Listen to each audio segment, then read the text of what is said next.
how to do it. The time. Yeah, I already know this Instagram live thing. Like, sheesh, Crazy. man, what's going on? I'm out here, man. I'm quarantining. As you should. I see you got that drink in your cup. You gotta. Boy, I got my little LP to keep my chest warm, alongside with my vitamins. I hold my shit down.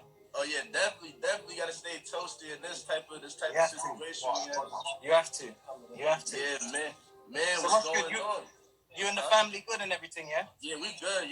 We all just staying inside, tea and everything like that. We got candles lit right now. Like, we just catching the vibe. Amen. That's all you could do. What could we do, man, in this COVID time? What could we do, huh? You know what's so crazy? Like, I was just like, before you got on, I was just talking to your fans because they were just waiting for you, and I was just telling them, like, I played the original version of Blessings, and I was like, y'all gotta listen to the words and what you're saying, because this is the time where that record is gonna help us the most. It's gonna heal us the most. 100%. That's going on. That's the gospel right there. Yeah, but man, you got to tell us what's going on and what you got going on. Like, what's going on? Boy, right now as I'm locked down, it's just fortunate and such a blessing that I've got my studio shit around me, so I can finish the shit and build that shit up ready to drop when this shit is over. Do you get what I'm saying? Obviously, I've released Blessings, and that's doing really good for me. Like, that's something new for. I always say, whereas I've gone over to the US side of town now, it's like back to chapter 1 for me. So it's like I'm still having to start from there and then build again. Right. And that's a great feeling because of, there's nothing like trapping the waters and figuring it out. You know what the thing is for me? So first of all, I want to congratulate you on getting over 1 million views on that remix. Thank you, my bro. And the video shoot, I was there, and I like the vibe, like just the way how it was. Like, what was that experience for you? Like, what was that experience for you? Like, just shooting that day in LA. That was like the biggest day of my life. That shit I dreamed of. Like when you're a kid and you dream of. Imagine one day I'm out in LA and I'm doing what I really love, and I get to do this big old shoot, and I got my own trailer, and like I'm with some top artists, and I'm just, just having fun doing what I love, and it was a blessing. That day came, and that was that day there that we shot that Blessings, and it was surreal. The novelty still hasn't worn off yet. Man, I'm still thinking, Rob, was I there? It's only when I watch the video and I see the effects, I'm like, yeah, I remember that day, but it was wicked.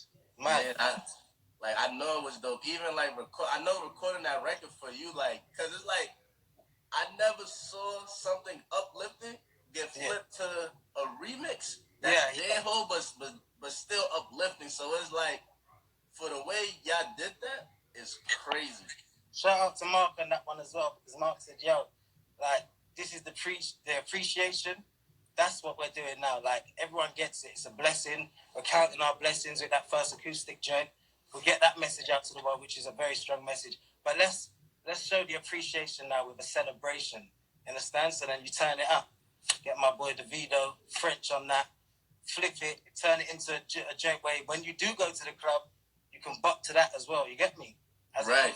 Listening to it in all the other spaces that you would, but to get a real bop on that when you hit that club, whoever was going to the toilet has to U-turn when that beat drops. Understand? That's how that shit takes. Man, so you mentioned Mark. So how is it like, working with Mark Pitts? Because he an OG. Like, that's like, he's the Berry Gordy of our time. Like, in this generation, the Quincy Jones. Like, he's that legendary. Mark is a blessing. He's a blessing for me because of one thing I love about Mark, he didn't just want to get up on my thing and be like, what's happening next? Maybe I think you're hot, or boom, boom, boom, I want to do something. Mark is very particular. He's very hands-on. He'd like to come and kick it with you and see if you're all right, if your family's all right, and then get into the real music side of things as opposed to send me some records here and there. Now, Mark would be at the studio before you, waiting for your ass. Understand? So, and just the history behind him and his whole authenticity is just like, it's like one of one. It's like surreal. I'm rolling with Mark Pitts. Anywhere I go, I'm like, yo, I'm with Mark Pitts. They're like, wow, you're in great hands. Understand? So it's a blessing for me. He's a good man.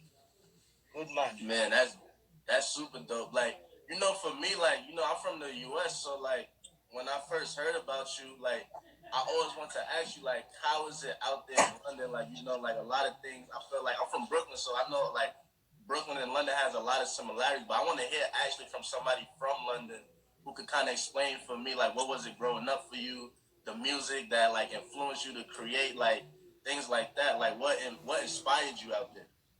But London is like, I think the only difference between London and York, or shall I say, would be just our accents, and that it's a lot smaller. The population is smaller. But in terms of like music, like I'm talking about getting the real flair for music, the swing music. Like I grew up listening to all the shit coming out from over there. Like I listened to all the Pure Swings, the Jodeci's, the Mint Conditions, the H-Town, the Packs. Understand? Like I was listening to the real music coming from over that side. You understand? So it was like it went hand in hand. Like hence why I mentioned the dreams, like being out in LA and watching the films over here from on a London-based side, and then saying, "Oh my God, I'm over here now." I'm driving past spots when I'm over there, like, "Yo, I see that in a film." Do you get what I'm saying? It's a bit nuts and surreal sometimes. So, but London is the place, man. That juice right there is 101, and it took a little while for the world to connect, like worldwide, but we got that juice. That London juice is 101. And when you come to the back streets of London and see how much talent there is and see what's really going on in London, you'll shock yourself. You'll be like, really, over here? Where they just think that we drink tea and biscuits and crumpets and all that joint. Like, that's not that. It's very, very real over here. And it's the same like anywhere you go in the world. Understand? Yeah, that's, you know, so crazy because that's what I realized from the original Blessings, the original song. When I watched your video, like you're showing the side that the world really don't see. Yeah. So it's like you're bringing light. So like, nah, it's not all about the crumpets and tea like you just said. It's more serious. It's just like any other place of the world. We have a ghetto. Everything is not sweet over here. You still gotta watch yourself. So that's one thing that I was just like, man, like this is crazy. Like, you know, like, and it's just nuts, the perception, because of probably when like the Americans watch the English TV, they're just seeing upper class stuff. They're just seeing the shit that they want to show you. But there is a side to where we're living in the hoods, just like everywhere else, and it's a struggle. It's not glitz and glamour and the Queen and all of that. Shout out the Queen, but it's not all that. You understand? It's crazy out here, for real. Yeah, that's why I'm just like, man, like, even for me, like, I watch Top Boy. So, like, I was looking at certain things in the show. I'm like, yo, like, this look like The Wire. Yeah, so, yeah. I was just like, man. And then, like, seeing you and then seeing what you're doing, and it's like, your music, it's not like you're one-dimensional. Like, your music is universal. Like, you can speak for everybody in the world. Like, and your fan base, like, your fan base out there, they love you. Yeah, no doubt. My fan base over here pushed me a lot and gave me the confidence, even in times where I thought, you know what, damn, this shit's, you know, like, it's never not working, but it's really slow. You're not where you want to be.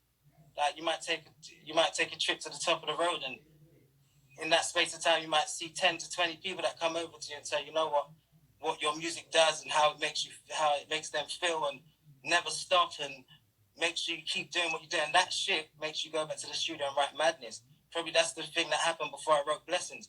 I wrote that right in my mum's house, like just in the basement, called the Dunge. That we grew up. That's the place we grew up. And I've had loads of studios and loads of big studio sessions and and you always think it's gonna be the one, but the one that you least expect it to be becomes viral, and it's like that's just of not thinking too hard and just projections and shit that you don't even know what you're saying. It's almost like you're singing in tongues.